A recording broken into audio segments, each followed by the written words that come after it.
คือสีเหลืองคักแล้วจบท่าสีท่าสันเป็นทีมห้อยเลยสร้างอาชีพขึ้นมาคือมือวันแล้วนะเรียบร้อยเลย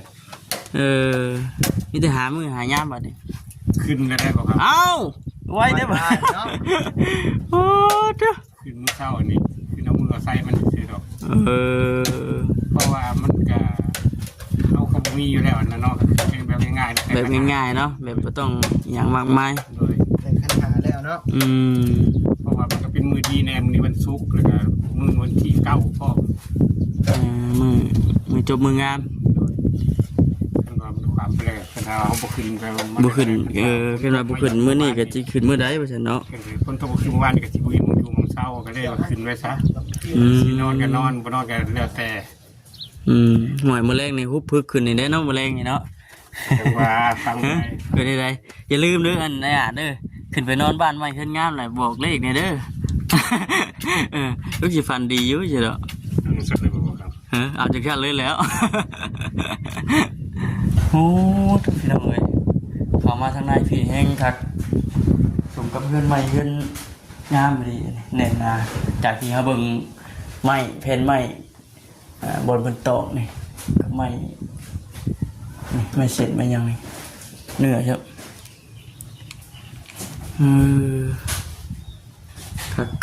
คักพี่น้องเลยเนาะดวดเร็วเลยกะมาตรฐานดี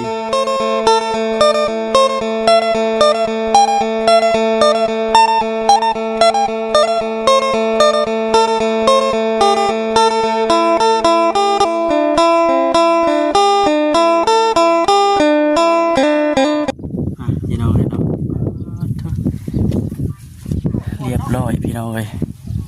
แนมเบิ่งเจิดเทินอยู่บ้านไออาดเพื่อนพี่น้องเนาะก่อนอื่นก็ทักทายสบายดีนะพี่น้องเด้อเนาะทักทายสบายดี FC กันเบิร์ดสุขุนพี่น้องเลยพบพ่อพบเจอกันที่เก่ามื่อนี้ก็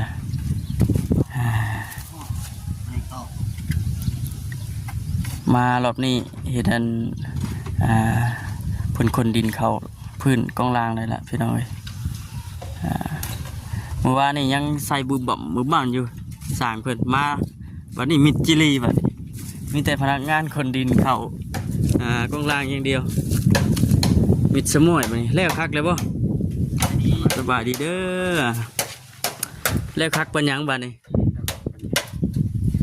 มาหอดกระถามด้วยได้บ่ครับคือสีแล้วคักแล้วจบท่าสีท่าสันเป็นทีมห้อยเลยสร้างอาชีพขึ้นมาคือมือวันแล้วนะเรียบร้อยเลยมีแต่หามือหายามบัดนี้ขึ้นกันได้ป่ะครับเอ้าไว้ได้ป่ะโอ้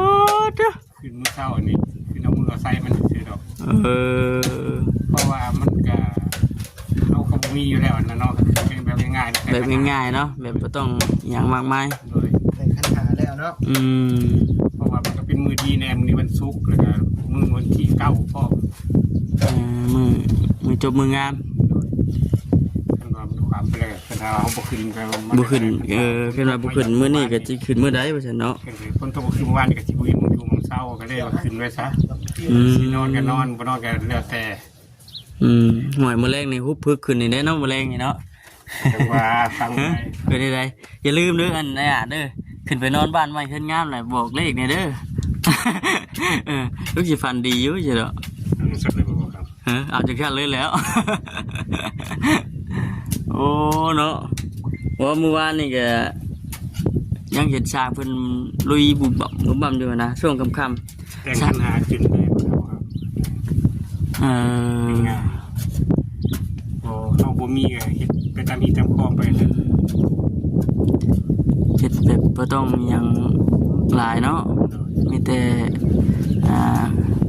ขึ้นอยู่กับคำบอกคำจาเฮาบัดนี้ขึ้นชานก็คือบ่เตรียมคนว่าแล้วถ้ามันสิดีมันดีโตเฮาคนเนาะโตเฮาดีแต่ทุกอย่างมันก็ดีเนาะแม่นดีกันได้นี่ก็ได้ลูกค้าก็ฟังความบ่เตรียมคนว่านี่ครับเป็นอย่างทางวันนี้มาแต่หึงเลยบ่มาแต่9 โมง 10 โมง9 โมง 10 โมงโอ้ยเนาะจะกลุ่มเลยว่ะโอ้ โยมได้บ่คำกันได้ระวังเลยเอาดินเข้านี่แห้งต่ำได้บัดนี้เอาดินเข้านี่ฮะพูดแล้วเนาะ โอ้ตัวนั้นกันพิษมันปูได้พิษแล้วสองตะปูใช่ไหมเนาะเอาเหมือนแตก ที่เสาที่ตีนเสาไปที่ห้อยแล้วพี่น้องแน่นหนาครับเป็นยังวันนี้คือเพิ่นเมื่อจักโมงก่อนเมื่อคืนนี่นะลุยจนค่ำเลยบ่ 10 โมงเอานอนวันนี้ แม่เกือบ10 โมง เจ้าก็อยู่นี่บ่ แม่ อ๋อ อยู่รวมกัน8 คน9 คนมือ บ่ สร้าง4แล้วก็บ่เตียง อืม บ่เบ้ต้องขับไซ อ่า บ่นิ้ว อ่าขอว่าเร่งรีบให้มันสำเร็จไว้1มานี่ก็คือฝนมื้อนี้ก็อาจสิบ่แน่เด้อมื้อนี้ก็เลยฮอดขวบเก่ามันอาจสิลงมาอีกมื้อวานนี่ใครแต่ว่าออกไปหน่อยนึงนิดหน่อยนึง ก่อนมันสิตกให้ ป๊อดเด้ขนาดออกไปหันยังบืนเนี่ย มันเป็นพักได้เนาะมันเป็นพักน้ำมนต์คณามันจอดพอดีออกไปวิทย์หนึ่งไงคนก็นำมาวันนี้ป๊าดทุแนมบุเห็นที่บุเห็นแดนยังเลย เมื่อฮอดทั้งบ้านกุ๊กกันมิกกับกุ้งขนมขวงทางอยู่บนนี้เอ้าจักสิฮักทับหรือบ่ ล้มก็ล้ม คงไม่จนหักเนาะ อู้ผลึกก็ดีแต่ว่าทั้งนี้เป็นได้เชียวเมื่อวานนี่ลมแห้งบ่ ลูกมาไปได้เนาะเนาะเจ็บ จะ ค ฝ น นเนาะ ฝนนี่แห้งเลยติ คนหนักอยู่ ลมคะแนนมีลมถึงเบิดเลย เบิด นั่ เล ง ย บ่ นะ ได้แห่นานนั่งได้ เออ นั่งขึ้นหงบ่ได้แห่นาน โอ้ทั้งนี้แสดงว่าลมนี่บ่ค่อยปานใดซะเนาะ โดย บัดเฮาเมื่อขากลับอยู่แถวตลาดแรงนี่กับขาเมื่อลงไปพุ่นน่ะบ่ได้ก็ได้อย่างแห้งลมนี่ลมฝนป๊าดตัวจัน สิว่าโชคดีอยู่ซะเนาะ โดย โชคดีโชคดี คือทางงานแล้วบอกนะเพิ่นกระเบิงอยู่ฉันเนาะ คือจะเบิ่งอยู่เบิ่งทุกคนอย่าง เพิ่นกระเบิงอยู่ห่วยลมมาเนี่ยคือว่านะพี่น้องไว้เนาะเพราะว่าสังกะสีก็มัดเอาสิมื้อแรงนี่เสร็จแล้วมื้อแรงนี่เนาะขึ้น นอน ไปนอนแล้วเนาะทุกสีสันกระทาเป็นทีมั่วแล้วพี่น้องเนาะคิวกุ้มสมกับว่าเฮือนใหม่ดีทุกเป็นจังไดเด้เนาะนอนบ่แรงนี่สิออกเด็กยังเด้มาเผาแต่เช้าก่อนมื้ออื่นมาถามไม่อาจ จะได้ตัวเด็ดบ่ นี่สิได้ตัวเด็ดป่ะ บางทีบ่เป็นการตัวกันบ่ เห็นว่าส่วนมากนี่ทีมงานเฮ็ดเฮือนให้แต่ละเคสนี่ห่วยมีแต่มักถามตัวนี้เลยตัวเด็ดตัวเด้ พากันเว้าหยอกกันเนาะพี่น้องเนาะ ก็โดนมวนแล้วบ่ เว้าเนาะฮอร์โมน บ่ค่อยบ่ได้เดี๋ยวคันบ่มีเงินบ่ซั่นครับ นี่เลยแต่ว่านี่บ่ทั้งนั้นไอ้เตียงแล้วบ่จ้าง โดย อ๋อคือไปหาคนในบ้านนี่บ่เนี่ย คนในบ้าน ชวนไปเทื่อเล็กเทื่อน้อยเนาะ โดย มันสิเต็มยังจิตถมมาพี่ได้เนาะเบิ่งนี่เนาะเดี๋ยวว่าฮอด บ่เกี่ยวกับให้ทุ่มเท่าให้หน้าเลย ให้หน้าบนเฮาอยู่นี่บ่ ทุ่มเท่าคันนาสูงเท่าคันนา โอ้คุณ สูงเท่าคันนา เนาะจ้าผู้ดีเพียงนี่เลยนี่เนาะ สูงกว่าเลย สูงกว่าอีก เพราะว่าบ่เกี่ยวกับให้ดินโอ้ไปหน่อยนึง ถมเลยเนี่ยตีนซาง เพียงแค่หน้า นั่นแหละจะเพียงแค่หน้าผู้ดีถมเลยนะเนาะ อยากตามชอบพี่สาวเนาะยังบอกถึงเก่า เออ เอาคืนอีกพี่ ชิงชู้นะ ยอม เพ รับ ราะว่าเพิ่นว่าอย่านำอ่างเด้เวลาฝนตกเพิ่นให้สูงเท่าคันนา เทียมพุ่นมาดินที่เรือจะไปเอาไปพุ่นมานี่ จักหลังรถก่อนนะฮะ 10 10หลังรถ เลย ถือว่าฝ่าฝนก็เป็นใจให้อยุพี่น้องเนาะ เอาดินเอาหยังมาถมกะจังตกวันนี้ บ้านนี่มันประหัดนั่นละวันนี่เนาะ แม่นวันพัดวันนี่เป็นได้ไร ตัวนี้มันสุกมาดิ แม่นมันชุกวุดมือแล้ววันนี้นะ บ้านคนตกแห้ง เจ้ามื้อนี้จะสิตกอยู่จักได้บ่อยู่ฮะ บ่ บ่ตกบ่ ขึ้นซื้อ คึมบ่เย็นว่าฮอดขวบเก่าวันใด บ่ คุณเขียดห้องอยู่ย่านอยู่เด้มื้อนี้ ตกเพราะเอิญเด้อ ตกมากับพอดีทั้งช่างเพิ่นนั่น ดินมันคนเลยบ่ ช่างเพิ่นว่าอยากยากแน่เพิ่นว่าดินมันอยากเหนียว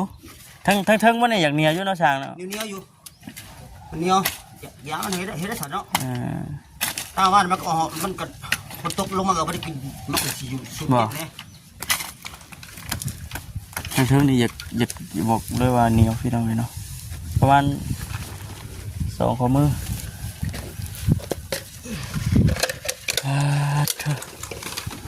นี่ลมพัดเย็นช่วยอยู่ โอ้ให้ยืดเหยียดสุดๆเลย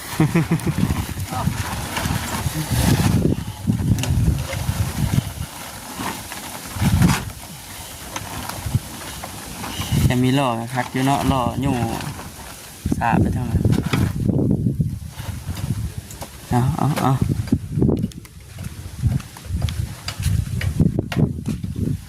แต่ว่าสีเจ้าหน่อยสีขึ้นไปเลาะเบิ่งเพื่อนใหม่เพื่อนงามแล้วก่อนทำวันนี้เฮ็ดช่องใหม่แล้วว่าเจ้ามีช่องอะไร ช่องไหนได้ถ่าย FC แล้ว ชื่อช่องยังไง ชื่อช่องบานิวชาแนล อ๋อนิวชาแนลอากาเฮ็ดใหม่ เป็นฮอดเลย ๆเอาคลิปลงเท่าไหรได้จ้ะจะคิดละ ยังบ่ได้ลงจิบ ยังอยู่ยังมันมาดเลยเนาะ เปิดลูกค้าเป็นคนแรก คนแรกเลยไอ้อาจ ผู้ช่วยในอาจคนแรกเลย ลองเบิ่งน้องเบิ่งเนาะเฮ็ดไปเรื่อย ๆมิวเด้อ แม่ ชาแนลเด้อลูกค้าขอฝากคนแรกฝากให้เพิ่นแหน่กดไลค์กดแชร์เพิ่นเด้อ ๆก็ติดตามแล้วก็ให้กำลังใจไปเนาะเฮ็ดไปเรื่อย ใจไปนำเนี่ย ๆไปเรื่อยๆพี่น้องเลยน้ำลงไปจัก4-5 คลิปอยู่ห้วยเพื่อFC เพิ่นเบิ่งให้เจอผ่านแล้วจักจวดจ้าดเข้าเดียว กันมาสายบ่เตียงนี่จะว่าผ่านตัวใด ฮะ กันมาสายบ่เตียงจะ อื ผ่าน ม ไป แน่นอนอยู่ไปเนาะ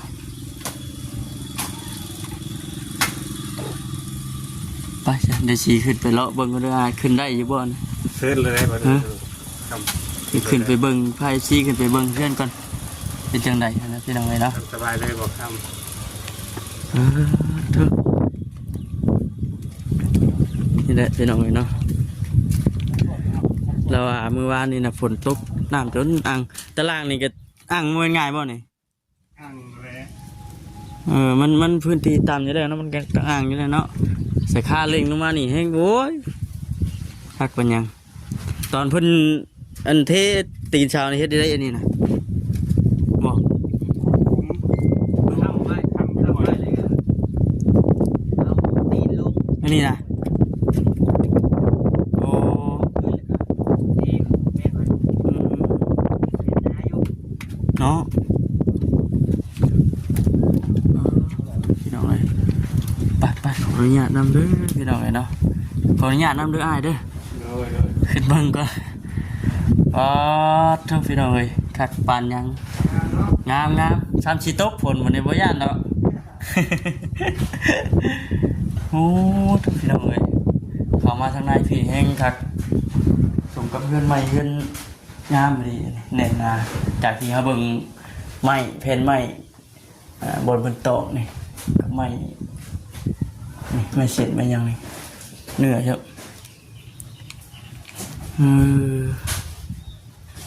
คักพี่น้องเลยเนาะ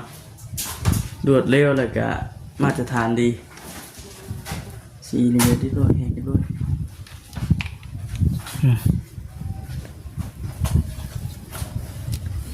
คักดีพี่น้องเลย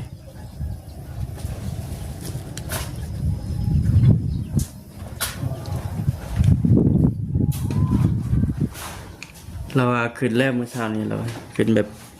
บ่ได้นั่นเนาะพี่น้องเอ้ยแบบง่าย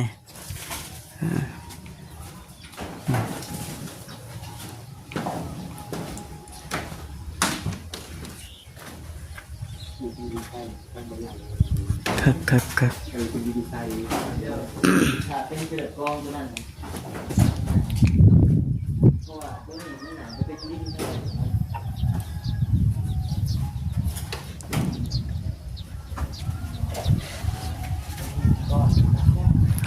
เธอแค่นว่าสมุดเด้อพี่น้องเด้อทีมงานทางอ้ายเพิ่นมาเดี๋ยวว่าทางบ่จิตเพิ่นมาเดี๋ยวมันจักสิเป็นจังไดสิตื่นอยู่พี่น้องเพราะว่าทางเข้ามาน่ะมันเป็นตมแล้วก็เป็นห้องรถเข้ามานะ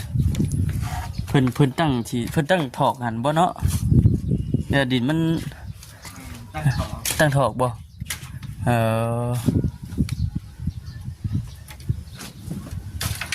บอกเลยว่ายามฝนนี้มาหาเนี่ยบ่ได้แล้วนะต้องเนาะแม่นว่ารถใหญ่ต้องหยังนะ โควินผู้แล้ว พูดแล้วรุ่นนั่นพูดแล้วคือของไอเตียงเพิ่นนั่นแหละเนาะเอาขี่จักรมาได้อยู่พี่น้องเอ้ย ขนามา ไตงอมาแหล้ว คิดฮอดเดี๋ยวเนาะมันมากันเนาะ ขี่ทอดแล้วไปเลย ซีคิดฮอดคนไทยคิดฮอด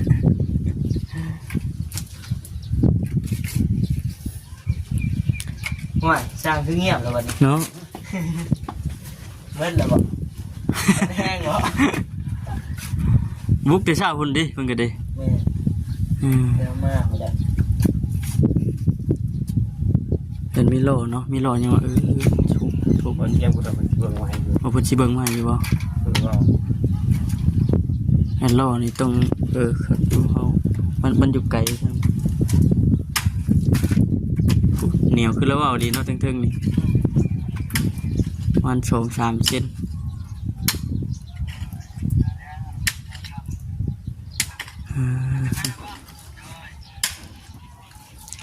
กายมาทางเลยเห็นเจ้าจักเฮ็ดอีหยังเนี่ยผูกเขตบ่เต็มเลยเขียงบึ้นนี่ เสียงนี่บ่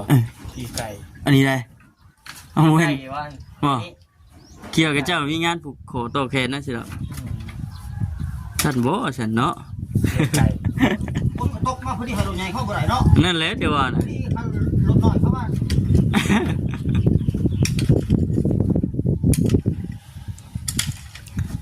เอามีตัวดีมุกดีใจนั่นด้วยเด้อ โดย อะไรเฮ็ดใหม่เฮ็ดงามเลยกะ โดยใช้หลายสีทั้งหลายสีสุธาใจสุธาหรือว่าเมตตาสงสารคนขอเป็นทานเด้อเดี๋ยวก็จะจากลงไปเจ็บทานอยู่ที่มีแห่งกายสุดใจตลอดปีตลอดไป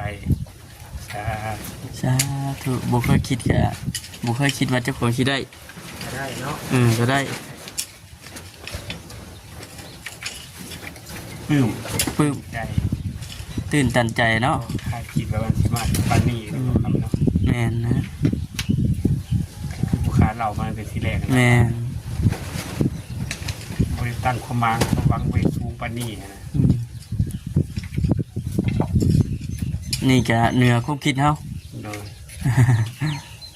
เหนือความคิดพี่น้องเนาะเพราะว่าโอ้เติบหนึงได้ดิฝนตกฝนดินมากอะบ่ยากฮุบพุ่นหอบพี่บ่ะ เอาแล้ว เนาะ โดย บ่ยากฮุบพุ่นหอบพี่ได้บ่ะคิวที่จับนะพี่น้องเอ้ยเอามีแต่ว่าสิจบคลิปก่อนเด้อบัดนี้พี่น้องเนาะสบายดีได้เด้อสบายดีไปพี่น้องเนาะรายการที่ว่าน่ะวันนี้ก็มาเยี่ยมมายามแล้วก็มาอัปเดตให้กับพี่ได้เบิ่งนะมาเมื่อวานนี่อยากพร้าวๆเนี่ยว่าซั่นพร้าวๆได้พี่น้องเนาะเพราะว่าออกไปวิทย์วันเดียวฝนก็นำลงมาป๊าดพากันโอ้ยว่าซั่นใครแต่ว่าออกมาวิทย์ก่อนฝนสาดลงมาเป็นไงวะฉันอันนั้นพี่น้องเนาะแล้วก็วันนี้บักคำก็ได้เข้ามาอัปเดตแล้วก็ถามไทยทั้งไงอ่ะเพื่อนเดี๋ยวว่าสำเร็จเรียบร้อยขึ้นไปอยู่เรียบร้อยแล้วพี่น้องเนาะ อยู่ดีไม่แห้งเด้อพี่น้องเด้อเนาะสำหรับคลิปนี้ก็ขอกล่าวคำว่าสบายดี